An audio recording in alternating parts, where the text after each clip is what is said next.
Hello, Zosha. Hello, any future family that might be watching this, and hello to everyone on the internet.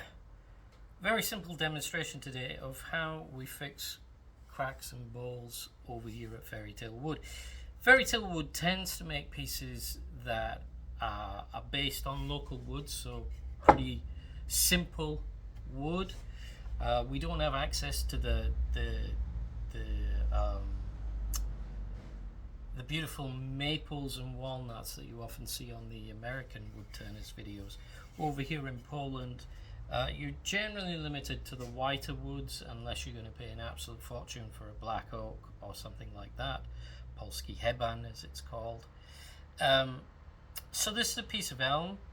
It's a little bit punky in places. I've begun the sanding and I've got a crack. And one of the first things to say is always address your cracks early in the process. Don't attempt to leave them till later and then think, oh, I should have fixed that. Otherwise, you'll just have to redo your finishes several times. I speak from experience. So I'm going to fill this. It's not much of a crack, so I don't need much. I'm going to fill this with epoxy. Hopefully you can see this. I'm just going to, by eye. One thing about epoxy glues as opposed to epoxy resin is that they're much more forgiving of the quantities.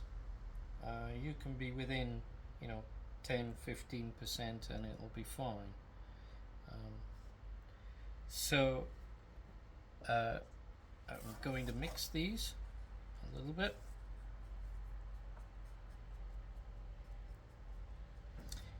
Now, because we use plain woods here, we decorate them.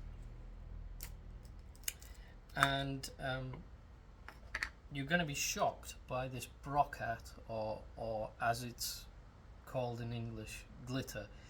I'm actually using this is a paint glitter. It's not a mica made for epoxy. And the reason for this is I really want this stuff to stand out in the crack. There's a Japanese art, I think it's called kintsugi, where gold is used to fix pottery, broken pottery. And the idea of that is that you don't hide the cracks because you can never really cover them up. These cracks in knots, cracks in wood, you're never really going to be able to hide them too well. Maybe this one we could, actually, because it's so small. But in general, I just use this kintsugi principle of fill it with gold and make it stand out, make it a feature. The interesting thing is this probably looks really gaudy here, but in fact, once you have finished the bowl, it virtually disappears. You kind of have to know it's there. So using mica powder would make it disappear entirely, which is why I like this glitter or brocat. I hope you can see that. This glitter or brocat really helps things to stand out a little bit. I'm just going to push that into these cracks a little bit, as much as I can. Get a bit more. Push that in. Now the reason that you need to do this early in the process is that you're never really going to, and that's it, I've used way too much here. You're never really going to be able to spread this, push it into the cracks and have it look good on top of a surface. What's going to happen here is that you're going to have to go and sand this off. So in this particular case, I think what I'd like to do is use the other end of the stick. You notice I'm not using gloves for my epoxy work